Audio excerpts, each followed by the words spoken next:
সুপ্রিয় শিক্ষার্থী, শুভেচ্ছা এবং শুভকামনা সবাইকে। আমি মোহাম্মদ ওমর ফারুক স্যার। আজকে তোমাদের যে ক্লাসটি আমি নিয়ে আসার চেষ্টা করেছি সেটা হচ্ছে তথ্য ও যোগাযোগ প্রযুক্তি দশম শ্রেণীর। এবং তোমাদের যে অধ্যায়টা নিয়ে আমি আলোচনা করছিলাম, আমাদের ক্লাসেও অনেকগুলো ক্লাস হয়ে গেছে, যদিও আমাদের প্রায় প্রথম সাময়িকের সিলেবাস মোটামুটি কাভার হয়ে গেছে। তো আমরা দ্বিতীয় সাময়িকের যে সিলেবাসের অন্তর্ভুক্ত আছে তার কিছুটা অংশ আমরা আজকে পড়ার চেষ্টা করব। আশা করি তোমাদের ক্লাসটি মোটামুটি কাজে আসবে। সো আমরা আজকে যে ক্লাসটা নিয়ে আলোচনা করব সেটা হচ্ছে তোমাদের বইয়ের পঞ্চম অধ্যায় মাল্টিমিডিয়া গ্রাফিক্স। এই টপিকটা নিয়ে আমরা আজকে আলোচনা করব। এইখানকার একদম বেসিক যেই জিনিসগুলো আছে ওই জিনিসগুলো নিয়ে আমরা আলোচনা করব, এবং কিছু টুলস, ফটোশপে কিছু টুলস এবং গ্রাফিক্সের কিছু কথাবার্তা আমরা আজকে বলবো, আমাদের ইনিশিয়াল ক্লাসে বলবো। সো তোমাদেরকে আমি ইতিমধ্যেই আমি অলরেডি বলে ফেলেছি যে মাল্টিমিডিয়া আসলে কী, এবং গ্রাফিক্সের যে পরিচিত তোমাদের ক্লাসে বলেছি। অনেকেই মনে হয় ক্লাসে ছিলে, আবার অনেকেই কয়েকজন হয়তো ক্লাসে ছিল না, তো তাদের জন্য আমি আবারও এখানে একটু জাস্ট হিন্টস দেওয়ার চেষ্টা করছি। মাল্টিমিডিয়া হচ্ছে স্যার, মাল্টিমিডিয়া, দেখো মিডিয়া মানে হচ্ছে তোমার অনেকগুলো উপাদান। অর্থাৎ দেখো, আমি যদি তোমাকে বলি, এখন আমি যে কথা বলছি না, আমি কথা বলছি, তাহলে আমার এটা হচ্ছে একটা ওয়ে, ঠিক আছে, মানে একটা মাধ্যম, ঠিক আছে। মিডিয়া মানে হচ্ছে মাধ্যম, অর্থাৎ আমি কোনো কিছুকে রিপ্রেজেন্ট করার জন্য বিভিন্ন ধরনের মিডিয়া ব্যবহার করে থাকি, অর্থাৎ মাধ্যম ব্যবহার করে থাকি কোনো কিছু রিপ্রেজেন্ট করার জন্য। যেমন আমি তোমাদের এই ক্লাসটি নেওয়ার জন্য এখানে অডিও মাধ্যম ব্যবহার করেছি, আবার ভিজুয়াল ইফেক্ট দেওয়ার চেষ্টা করেছি। দ্যাট মিনস কোনো কিছুকে তুমি যদি রিপ্রেজেন্ট করতে যাও, অর্থাৎ তুমি যদি প্রকাশ করতে যাও, তখন তোমাকে তুমি একটা মিডিয়াও ব্যবহার করতে পারো, অনেকগুলো মিডিয়াও ব্যবহার করতে পারো। যখন তুমি অনেকগুলো মিডিয়াকে একসাথে সন্নিবিষ্ট করো, অর্থাৎ ইন্টিগ্রেট করে ফেলো, অর্থাৎ তুমি সবগুলোকে একসাথে করে ফেলো, তাহলে তখন আমরা সেটাকে বলি মাল্টিমিডিয়া, অর্থাৎ মাল্টিপল মিডিয়া। ক্লিয়ার? আচ্ছা, মাল্টিপল মিডিয়া যেমন সেখানে থাকতে পারে তোমার সাউন্ড, সেখানে থাকতে পারে তোমার টেক্সট, সেখানে থাকতে পারে তোমার ইমেজ, সেখানে থাকতে পারে তোমার গ্রাফিক্স, যে কোনো কিছু, অর্থাৎ অনেকগুলো মিডিয়াকে তুমি একত্রিত করে যেটা করবে সেটা হচ্ছে মাল্টিমিডিয়া। ক্লিয়ার? আচ্ছা, তাহলে আমরা মাল্টিমিডিয়া মানে বুঝতে পারলাম। যেমন তোমাদের টিচাররা যখন তোমাদের ক্লাসে প্রজেক্টরের ক্লাস নেন, it's one kind of multimedia. অর্থাৎ যেটা লিনিয়ার বেস মানে হচ্ছে একটার পর একটা যখন হয়, লিনিয়ার মানে হচ্ছে সরল রেখা, অর্থাৎ একটার পর একটা পেজ যখন তোমরা যাও, অর্থাৎ একটা স্লাইডের পর একটা স্লাইড, একটা স্লাইডের পর একটা স্লাইড, এটা হচ্ছে মাল্টিমিডিয়া, ঠিক আছে। এভাবে করে যখন যাই, অর্থাৎ লিনিয়ার বেস, আমরা যদি মোদ্দা কথা বলি লিনিয়ার বেস। আর যখনই আমরা বলবো নন লিনিয়ার বেস, অর্থাৎ যখনই কোনো একটা মাল্টিমিডিয়াতে এমনভাবে আসবে যে কোনো সিকোয়েন্সিয়াল অর্ডার ফলো করবে না। অর্থাৎ যেমন ধরো, আমরা যখন ফেসবুকে পোস্ট দিই, ফেসবুকে কার পোস্ট কখন আসবে আমরা কিন্তু জানি না, অর্থাৎ এটা কিন্তু র্যান্ডম জেনারেট হয়, ঠিক আছে। তাহলে এটা কিন্তু আমরা মাল্টিমিডিয়া বলতে পারবো না। হ্যাঁ, মাল্টিমিডিয়া প্লাস এটা আমরা বলবো হাইপার মিডিয়া। তাহলে what is the basic difference between multimedia and hyper media আমরা অলরেডি বুঝে গেছি। মাল্টিমিডিয়া হচ্ছে যেটা লিনিয়ারলি, অর্থাৎ যেটা সরল রৈখিকভাবে চলে, আর যেটা সরল রৈখিকভাবে চলে না সেটা হচ্ছে হাইপার মিডিয়া, যেটা অনলাইন বেসড। ক্লিয়ার? আর এটা হচ্ছে অফলাইন বেসড, মাল্টিমিডিয়া হচ্ছে অফলাইন বেসড। ক্লিয়ার? আচ্ছা, তাহলে আমরা মাল্টিমিডিয়ার যে ব্যাপারটা সেটা আমরা অলরেডি বুঝে গেছি। এরপরে হচ্ছে গ্রাফিক্স বোঝার আগে স্যার আমাদেরকে আরেকটা জিনিস বুঝতে হবে, সেটা হচ্ছে হোয়াট ইজ পিক্সেল। আমরা যখন গ্রাফিক্স নিয়ে কাজ করতে যাবো তখন আমাদেরকে একটা জিনিস বুঝতে হবে, পিক্সেল আসলে কি। আমি তোমাদেরকে ক্লাসে অলরেডি বলেছিলাম যে পিক্সেল হচ্ছে একটা ছবির একক বা ইউনিট। যেমন আমরা যখন কেজি বলি না, আমরা যখন বলি যে ওজনের একক, তাহলে ওজনের একক হচ্ছে নিউটন। আবার তোমরা যারা সায়েন্স ব্যাকগ্রাউন্ড তাদের জন্য বলছি, ওজনের একক হচ্ছে নিউটন আর ভরের একক হচ্ছে কেজি। তাহলে অর্থাৎ অর্থাৎ গ্রাফিক্সকে মেজারমেন্ট করার জন্য আমরা যেটা ইউনিট ব্যবহার করে থাকি, সেই ইউনিটের মধ্যে একটা ইউনিট হচ্ছে তোমার পিক্সেল। ক্লিয়ার? আর অনেকগুলো আছে তোমার, যেমন সেন্টিমিটার আছে, মিলিমিটার আছে, তারপর তোমার পয়েন্টস আছে, ডটস আছে, এরকম অনেকগুলো একক আছে, তার মধ্যে পিক্সেল একটি। What is pixel? Pixel is an unit. এটা হচ্ছে একটা ইউনিট। কিসের ইউনিট স্যার? গ্রাফিক্সের ইউনিট, অর্থাৎ যেটার মাধ্যমে আমি একটা ছবিকে আমি মেজারমেন্ট করব, এবং ছবির গাঢ়ত্ব যত বাড়বে, অর্থাৎ ছবির কী বলি না, অর্থাৎ ডেন্সিটি, কালার ডেন্সিটি যত বাড়বে, কালার ডেন্সিটি মানে হচ্ছে ছবির গাঢ়ত্ব যত বাড়বে তত পিক্সেলের পরিমাণ বাড়তে থাকবে। তোমরা দেখবা যে আমরা আগে যে ফোনগুলো ব্যবহার করতাম ওগুলো ছিল 2 পিক্সেল, 3 পিক্সেল, বা তারও আগে যে ফোনগুলো ছিল সেগুলোর ক্যামেরার রেজুলেশন ছিল বিজিএ ক্যামেরা, রাইট? অর্থাৎ ভেক্টর গ্রাফিক্স ক্যামেরা যেটা বলি আমরা, বিজিএ ক্যামেরা। এরপরে আমরা এখন যেই ক্যামেরাগুলো ইউজ করি সেগুলো হচ্ছে মেগাপিক্সেল ক্যামেরা। মেগাপিক্সেলের মধ্যে এখন এখন অনেক ধরনের ক্যামেরা চলে আসে, যেগুলো ওয়াইড অ্যাঙ্গেল থেকে শুরু করে বিভিন্ন ধরনের ইফেক্ট থেকে শুরু করে নানা ধরনের অনেক কাজ করা যায়, ঠিক আছে। তাহলে এগুলো হচ্ছে গ্রাফিক্সের বেসিক্যালি কাজ, ঠিক আছে। তাহলে গ্রাফিক্সের কাজ হচ্ছে যখন তুমি কোনো একটা কাজ কম্পিউটারকে দিয়ে করবা, কম্পিউটার স্ক্রিনে করবা, তাহলে ওই কম্পিউটার স্ক্রিনের কাজটাকে আমরা বলছি গ্রাফিক্সের কাজ। অর্থাৎ তুমি যদি কোনো একটা খাতায় কোনো কিছু না লিখে তুমি যদি মনে করো তুমি ছবি আঁকতে পারো, তুমি ছবিটা খাতায় আঁকা একটা, এটা তোমার নর্মালি যে আমরা অঙ্কন বলি সেই অঙ্কনটা, আর তুমি যদি সেটাকে কম্পিউটারে আঁকো সেটাকে আমরা বলছি গ্রাফিক্স, রাইট। তাহলে গ্রাফিক্স আর অঙ্কনের মধ্যে পার্থক্য করে তোমরা আশা করি বুঝে গেছো। তো আমরা নেক্সট আলোচনায় চলে যাবো আমাদের কম্পিউটার গ্রাফিক্স কি। কম্পিউটার গ্রাফিক্স হচ্ছে কম্পিউটার স্ক্রিনে কোনো কিছু আঁকাকে বোঝা, অর্থাৎ কম্পিউটার স্ক্রিনে যখন আমরা কোনো কিছু আঁকবো তখন এটাকে আমরা বলবো কম্পিউটার গ্রাফিক্স, রাইট।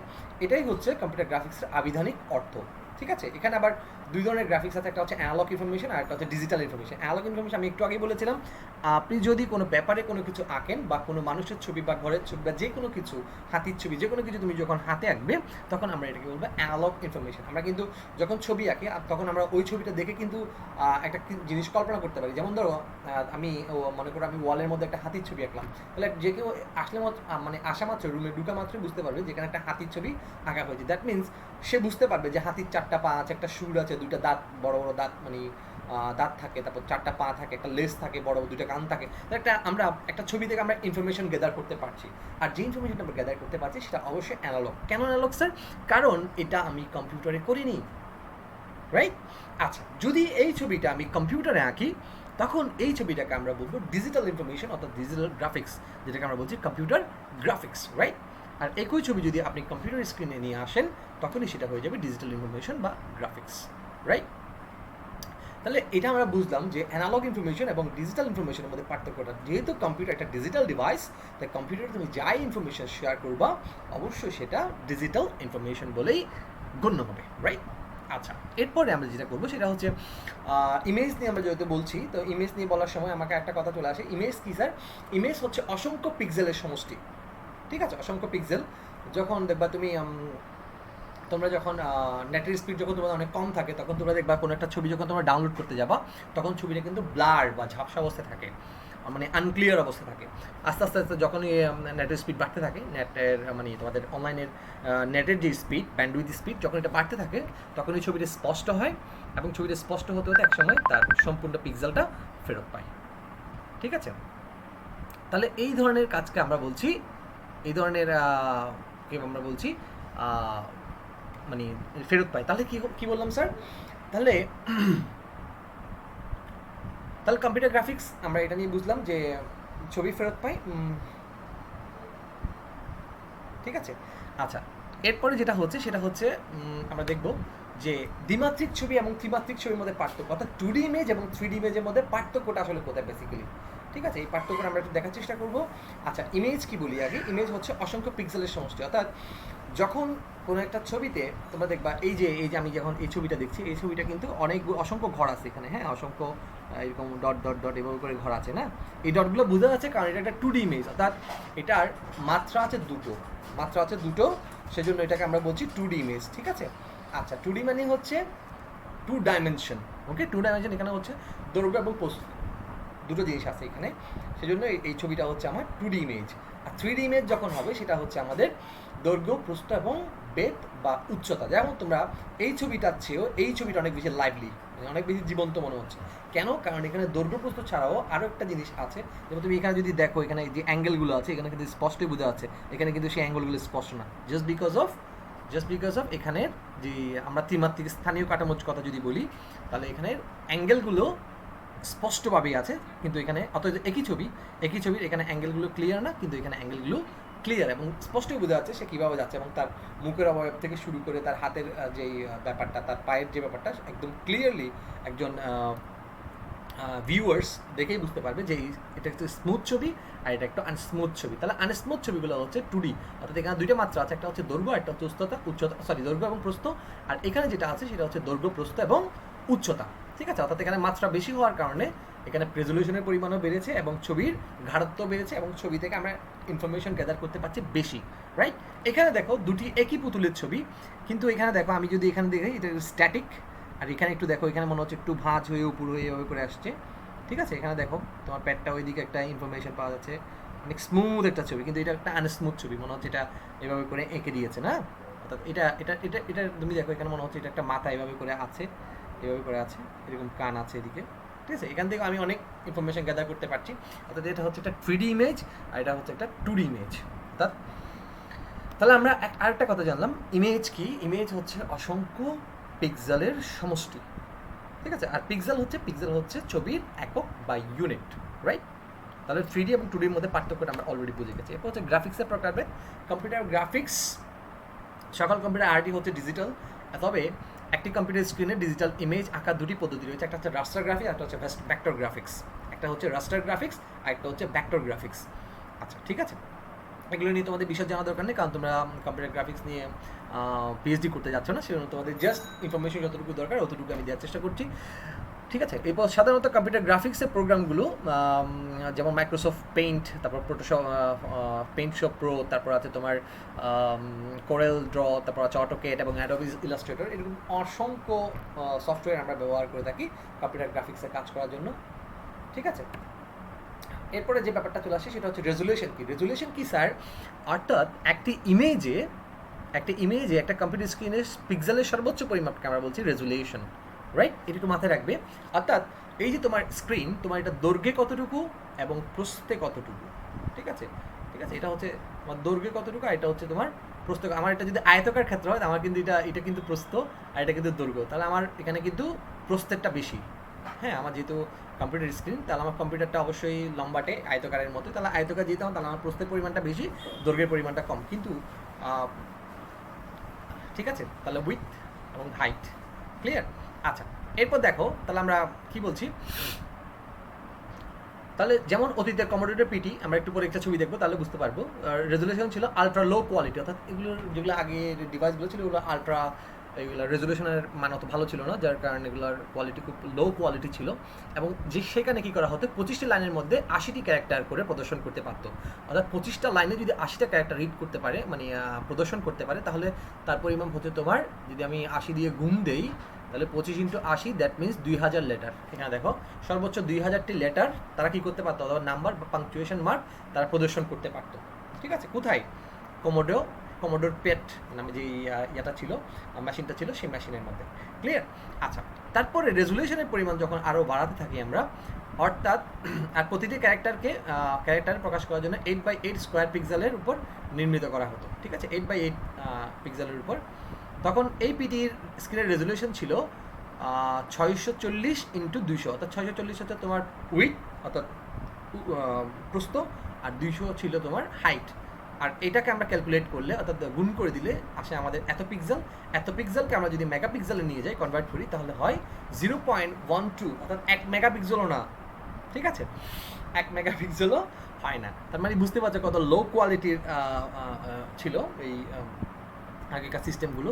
এখন আমি যেই কম্পিউটারটায় বসে আছি, তখন এই কম্পিউটারের রেজুলেশন হচ্ছে আসলে মনিটরের যে মনিটরের সাইজ অনুযায়ী আমি এটার রেজুলেশন দিয়েছি 1366 × 800, অর্থাৎ 1366 হচ্ছে এটা তোমার এই প্রস্থ, যেহেতু আমাদের এটা ল্যাপটপের এই প্রস্থটাই বড় হয় বিশেষ করে, আর দৈর্ঘ্য হচ্ছে এটা, এই দৈর্ঘ্যটা হচ্ছে 780, অর্থাৎ আমার এখানে পিক্সেলের পরিমাণ হয় তোমার 1.06 মেগাপিক্সেল, ঠিক আছে। আমি যদি ক্যালকুলেট করি তাহলে একটা পিক্সেল বের হবে, পিক্সেলকে মেগাপিক্সেলে নিয়ে গেলে এটাই বের হয়, ঠিক আছে। যা কম্পিউটার মানে তোমার কমোডোর পিটি যেটা ছিল ওটা হচ্ছে 7 থেকে 8 গুণ বেশি ডিটেলস, ক্লিয়ার। তোমরা বুঝতেই পারছো আমরা এখন যে রেজুলেশনগুলো ব্যবহার করি খুবই হাই ডেফিনিশন, এবং আমরা যেগুলো বলি এইচডি রেজুলেশন বলতে পারি আমরা, হাই ডেফিনিশন মানে মেগাপিক্সেল আমরা ব্যবহার করে থাকি, যার কারণে আমাদের ভিডিও কোয়ালিটিগুলো অসংখ্য মানে খুব ভালো হয়, এবং আমাদের ভিডিওগুলোর সাইজও অনেক বড় হয়, ঠিক আছে। আচ্ছা, এরপরে এই যে দেখো তোমরা দেখতে পাচ্ছ তোমাদের এই যে কম্পিউটার আগেকার দিনে যেই কাজগুলো করা হতো, এখান থেকে যে গ্রাফিক্সের কাজগুলো করা হতো, এখানে একটা আমেরিকার ছবি আঁকছে, ঠিক আছে, গড ব্লেস আমেরিকা, ঠিক আছে, এরকম করে একটা ছবি মানে আঁকা হচ্ছিল গ্রাফিক্সের। এই ডিভাইসটাকে আমরা বলছি ওই যে কমোডেটর পেট নামে যেই ডিভাইসটা আছে বা কম্পিউটারটা আছে ওটা, ঠিক আছে। এরপরে আমরা আজকে যেটা দেখবো সেটা হচ্ছে, আমি জাস্ট ফটোশপের যেই তোমাদের বেসিক সেটা আজকে ধরিয়ে দেওয়ার চেষ্টা করছি আমার এই ক্লাসে। সেটা হচ্ছে আমরা যখন ফটোশপ ইনস্টল করব তখন ফটোশপ কীভাবে ইনস্টল করতে হয় সেটা তোমাদেরকে আমি ক্লাসে ইতিমধ্যেই বলে ফেলেছি। সেটা হচ্ছে তোমরা গুগল থেকে তোমাদের ফটোশপ যেই আপডেট ভার্সন আছে সেই আপডেট ভার্সনটা তোমরা ডাউনলোড করবে, ডাউনলোড করে তোমরা ইনস্টল করে নিবে। তোমাদেরকে সফটওয়্যার কীভাবে ইনস্টল করতে হয় সেটাও ক্লাসে শেখানো হয়েছিল, ঠিক আছে? আচ্ছা, তাহলে এরপর আমরা যেটা করব সেটা হচ্ছে আমরা জাস্ট যখন তোমরা ফটোশপ ইনস্টল করবে, অর্থাৎ ফটোশপ ডাউনলোড করার পর ইনস্টল করার পর তোমরা যখন তোমাদের ডেস্কটপে যেই ফটোশপে যে লোগোটা আসবে ওটাতে যখন তোমরা ক্লিক করবে, অর্থাৎ তোমরা যখন ফটোশপে ঢুকবে, ঢোকার সাথে সাথে স্ক্রিনটা আসবে। এই আমার যেই তোমরা কম্পিউটার স্ক্রিনে দেখতে পাচ্ছ এই স্ক্রিনটা আসবে, এবং এই স্ক্রিনের পরিচিতিটা আমি তোমাদের কাছে একটু বলার চেষ্টা করব। দেখো, তোমরা যখন স্ক্রিনটা পাবে, স্ক্রিনের এই যে জায়গাটা এটাকে আমরা বলছি টাইটেল বার। হ্যাঁ, এই যে টাইটেল বার, ঠিক আছে? এটা হচ্ছে টাইটেল। এই যে অ্যাডোব ফটোশপ যেটা দেখতে পাচ্ছ এটা হচ্ছে তোমাদের টাইটেল বার, ঠিক আছে? এরপরে টাইটেল বারের ঠিক নিচে যেমন ফাইল, এডিট, ইমেজ, লেয়ার, এই যে এগুলো দেখতে পাচ্ছ এগুলোকে আমরা বলছি মেনু বার, ঠিক আছে? অর্থাৎ এগুলো হচ্ছে ফাইল, এডিট, মেনু, এগুলো প্রত্যেকটা হচ্ছে একটা মেনু। ক্লিয়ার? আচ্ছা, এরপরে হচ্ছে ক্লোজ বাটন। ক্লোজ বাটন মানে তুমি যখন এখান থেকে এক্সিট করতে চাইবা তখন এই যে ক্রস চিহ্ন দেখতে পাচ্ছ, তোমরা যখন কোনো একটা সফটওয়্যার ইন্টারফেসটা ওপেন করো তাহলে তোমরা এখানে একটা ক্রস চিহ্ন দেখতে পাও। ক্রস চিহ্নটাকে আমরা বলছি এক্সিট বাটন, অর্থাৎ আমরা এখান থেকে এক্সিট করবো। এরপরে এক্সিট বাটনের যে পাশে যে বাটনটা আছে ওটাকে আমরা বলছি ম্যাক্সিমাইজ, অর্থাৎ তুমি এটা এই স্ক্রিনটাকে বড় ছোটো করতে পারো, ম্যাক্সিমাইজ করতে পারো। এরপরে একদম যে ছোটোটা আছে এটা হচ্ছে মিনিমাইজ বাটন, অর্থাৎ আমরা এটা দিলে পরে এভাবে ক্লিক করলে পরে ছবিটা ছোটো হয়ে তোমাদের স্ক্রিনের নিচে চলে আসবে, মিনিমাইজ করে রাখা, ঠিক আছে? এরপরে যেটা আছে সেটা হচ্ছে হরিজন্টাল রোলার। হরিজন্টাল রোলার মানে হচ্ছে অনুভূমিকভাবে এই যে রোলার তোমরা দেখতে পাচ্ছ, তোমরা যখন এখানে ছবিটা আনবে তখন তোমরা এখানে রোলার দিয়ে সেটাকে পরিমাপ করতে পারবে, অর্থাৎ তোমরা দেখতে পারবে যে কতটুকু তোমরা সরাচ্ছ বা কী করছো। এখানে এই যে রোলারটা দেখতে পাচ্ছ, এখানে অনেকগুলো কাঁচ কাটা দেখতে পাচ্ছ ঘর, এটাকে আমরা বলছি হরিজন্টাল রোলার। এরপর হচ্ছে ভার্টিক্যাল রোলার, ঠিক আছে? ভার্টিক্যাল রোলার হচ্ছে কোনটা তোমাদের? আচ্ছা, ভার্টিক্যাল রোলার হচ্ছে তোমরা এই যে ভার্টিক্যাল বরাবর, ভার্টিক্যাল মানে হচ্ছে উলম্ব আর হরিজন্টাল মানে হচ্ছে অনুভূমিক, ঠিক আছে?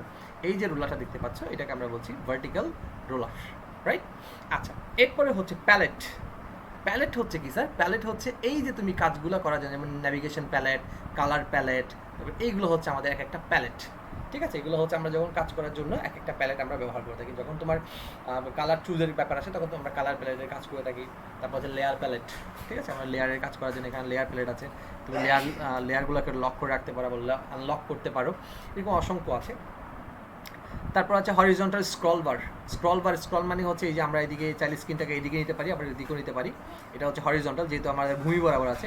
আর এই যে এইদিকে যেটা আছে সেটা হচ্ছে ভার্টিক্যাল। তোমরা দেখবা এদিকে এই যে টানা যায়, এদিকে এই যে ক্রস চিহ্ন, এটা কিন্তু আমরা আমাদের মাউসের লেফট বাটন চেপে ধরে কিন্তু টেনে নামাতে পারি।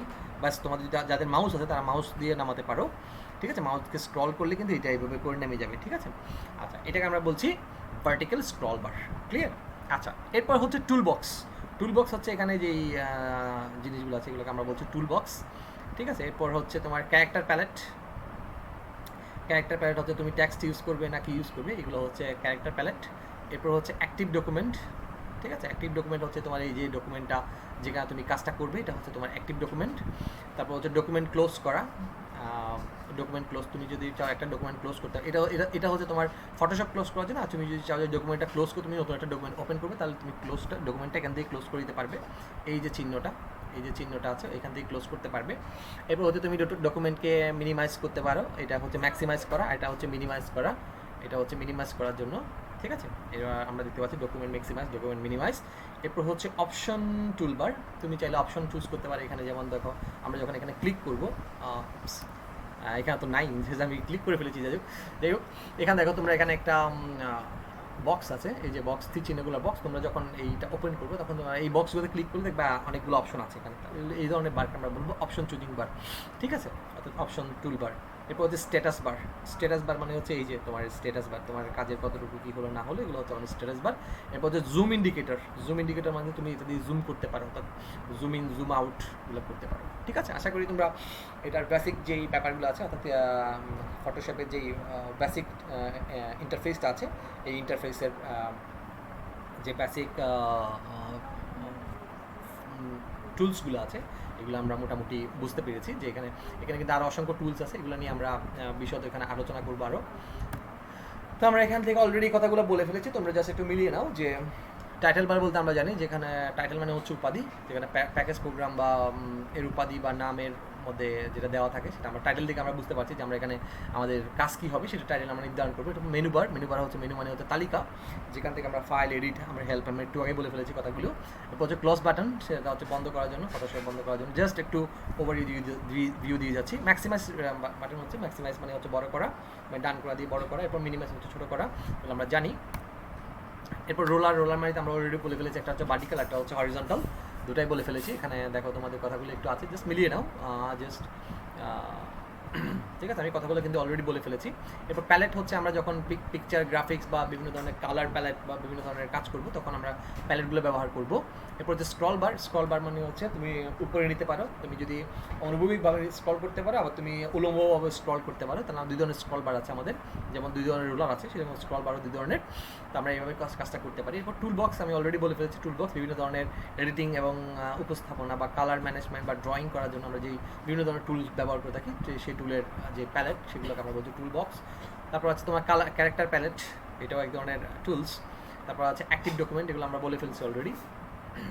তারপর হচ্ছে name of the active window, মানে একটা অ্যাক্টিভ উইন্ডোর যেটা তোমার থাকবে, যেমন এটা এখানে হচ্ছে, এটা হচ্ছে আমার বর্তমান অ্যাক্টিভ উইন্ডো, ঠিক আছে, তোমাদের অ্যাক্টিভ উইন্ডো আমরা বুঝতে পারছি। এরপর হচ্ছে ডকুমেন্ট ক্লোজ করা, ডকুমেন্ট ম্যাক্সিমাইজ করা, রেকমেন্ড বাটন, এগুলো আমরা বুঝতে পারছি। অপশন বার, অপশন টুল বার, স্ট্যাটাস বার, এগুলো আমরা বলে ফেলছি। জুম ইন্ডিকেটর বলে ফেলছি, কীভাবে করে কাজ করতে হয় এগুলো আমরা অলরেডি বলে ফেলছি। জাস্ট তোমরা একটু ভিউ দিয়ে নাও, জাস্ট একটু করে নাও যে আসলে কীভাবে কাজ করে। আমি অলরেডি এগুলো নিয়ে আলোচনা করে ফেলেছি, সেজন্য জাস্ট তোমাদেরকে টাইম দিচ্ছি যে তোমরা এগুলো নিয়ে একটু দেখো, ঠিক আছে।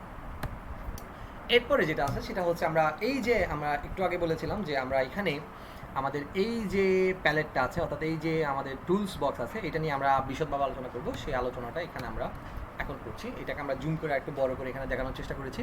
সেটা হচ্ছে টুলবার এবং টুল বক্সগুলোর পরিচিতি, কোন টুলকে কী বলে, ঠিক আছে। এখানে দেখো তোমরা, এখানে একটা হচ্ছে মার্কিউ টুলের মধ্যে বিভিন্ন ধরনের মার্কিউ টুল আছে, যেমন তোমার রেক্ট্যাঙ্গেল শেপ আছে, ইলিপস শেপ আছে, ঠিক আছে, ইলিপ্টিক্যাল শেপ আছে, এরকম অনেকগুলো মার্কিউ টুল আছে যেটাকে আমরা এম বলে থাকি। আর একটা হচ্ছে ল্যাসো টুল হচ্ছে এই যে তোমরা দেখবা ল্যাসো টুল, এটা হচ্ছে ল্যাসো টুল, ঠিক আছে। এটা হচ্ছে এল, এটার একটা তোমাদের কিবোর্ড কমান্ড আছে, সেই কিবোর্ড কমান্ডের জন্য তোমাদেরকে এগুলো নামগুলো একটু, নামের পাশাপাশি তোমাদেরকে অক্ষরটা একটু মনে রাখতে হবে কোনটা দিয়ে কী বোঝায়। আসলে এল দিয়ে হচ্ছে ল্যাসো টুল বোঝায়। তারপর ক্রপ টুল, অর্থাৎ কোনো কিছু কাটাছেড়া করতে হলে তোমার ক্রপ টুল ইউজ করতে হয়। তারপর তোমার হচ্ছে ব্রাশ টুল, এটা হচ্ছে তোমাদের ব্রাশ টুল। তারপর হচ্ছে ক্লোন স্ট্যাম্প টুল, এটা হচ্ছে ক্লোন স্ট্যাম্প টুল। এটা হচ্ছে তোমাদের ইরেজার টুল, কোনো কিছু মুছতে হলে ব্যবহার করা হয়। এরপর হচ্ছে ব্লার বা তোমার কোনো কিছু অস্পষ্ট করে ফেলা, এটার জন্য এটা ব্যবহার করা হয়। পাথ সিলেকশনের জন্য এটা তোমার এই তীর চিহ্নটা ব্যবহার করা হয়। এরপর হচ্ছে প্যান টুল, সবচেয়ে বেশি উপকারী এবং সবচেয়ে বেশি ব্যবহার হয় সেটা হচ্ছে প্যান টুলের অনেকে বলে থাকে যারা প্যান টুলের কাজ জানে তারা তোমার ফটোশপ এবং ইলাস্ট্রেটরের খুব ভালো দক্ষ কাজ পারে, এবং প্যান টুলের কাজ খুবই দরকারি একটা কাজ। তারপর হচ্ছে তোমার নোটস টুল, ঠিক আছে, কোনো কিছু নোটস দেওয়ার জন্য ব্যবহার করা হয়। তারপর হচ্ছে হ্যান্ড টুল, ঠিক আছে, হ্যান্ড টুল। তারপর হচ্ছে সেট ফরগ্রাউন্ড, এখানে দুইটা আছে, একটা হচ্ছে ফরগ্রাউন্ড আর একটা হচ্ছে ব্যাকগ্রাউন্ড। এটা হচ্ছে ব্যাকগ্রাউন্ড, অর্থাৎ তোমার সামনের দিক, আর একটা হচ্ছে পেছনের ব্যাকগ্রাউন্ড। তারপর হচ্ছে তোমার কালার, অর্থাৎ ফরগ্রাউন্ড এবং ব্যাকগ্রাউন্ডের দুইটার মধ্যে কালার দেওয়ার জন্য এটা হচ্ছে। তারপর এডিট স্ট্যান্ডার্ড মুড, অর্থাৎ তোমার স্ট্যান্ডার্ড মুড। এরপর হচ্ছে তোমার স্ট্যান্ডার্ড স্ক্রিন মুড, ঠিক আছে, এগুলো তোমরা জানো। আর এটা হচ্ছে তোমার, এইটা হচ্ছে তোমার মুভ টুল। তারপর আছে তোমার ম্যাজিক ওয়ান্ড টুল। তারপর আছে তোমার স্লাইস টুল, অর্থাৎ স্লাইস করে কাটার জন্য বা তোমার স্লাইসিং করে ফেলার জন্য। বা এরপর আছে তোমার ব্রাশ টুল, এই যে ব্রাশ, যেগুলো আমরা যারা ছবি আঁকবো, তারা যারা ডিজাইনিং করবো তাদের এটা খুবই দরকারি। তারপর হচ্ছে হিস্ট্রি ব্রাশ, মানে তুমি আগে কি ব্রাশ ইউজ করেছো সেখানে ব্রাশে আবার ফেরত যেতে হলে, এখানে দেখো তোমার একটা রোটেট চিহ্নের মতো আছে, এটা ব্যবহার করা হয়। এরপর হচ্ছে গ্রাডিয়েন্ট টুল, অর্থাৎ তোমার যখন গ্রেডিয়েন্ট তুমি বাড়াতে কমাতে চাইবে তখন তোমাকে অবশ্যই ইউজ করতে হবে। এরপর হচ্ছে ডট টুল। তারপর আছে তোমার টেক্সট হরিজন্টাল টাইপ টুল। তারপর আছে তোমার রেক্ট্যাঙ্গেল টুল। তারপর আছে আই ড্রপার, ঠিক আছে। তারপর হচ্ছে জুম টুল, জুম দিয়ে আমরা জুম আউট করতে পারি। এরপর হচ্ছে সুইচ FGF, মানে হচ্ছে ফোরগ্রাউন্ড অ্যান্ড ব্যাকগ্রাউন্ড কালার, এটা দিয়ে তুমি দুইটা কালারে ব্যাক করতে পারো, অর্থাৎ ফোরগ্রাউন্ড ব্যাকগ্রাউন্ড দুটো থেকে ব্যাক করতে পারো। আর এরপর হচ্ছে সেট ব্যাকগ্রাউন্ড কালার, তুমি ব্যাকগ্রাউন্ড কালার সেট করার জন্য ব্যবহার করতে পারো। এরপর হচ্ছে এডিট কুইক মাস্ক মুড, ঠিক আছে, এটা হচ্ছে তুমি ইউজ করতে পারো। Full screen mode. তারপর আছে জাম্প টু ইমেজ রেডি। ঠিক আছে, এই টুলগুলো আমরা মোটামুটি বুঝলাম যে কোন টুল নাম কি, এগুলো আমরা বুঝলাম বেসিক্যালি। এখানে তার নিয়ে একটু কিছু আলোচনা আছে, যদি আমি এগুলো নিয়ে অলরেডি বলে ফেলছি বলে এখানে আর বলি নাই। আশা করি তোমরা বুঝে গেছো যে কি কোন টুলটা কীভাবে কাজ করে। সো সবাইকে ধন্যবাদ, আশা করি তোমাদের ক্লাসটি ভালো লেগেছে এবং সবাই সুস্থ থাকবে, ভালো থাকবে এবং সবার জন্য শুভকামনা। আল্লাহ হাফেজ।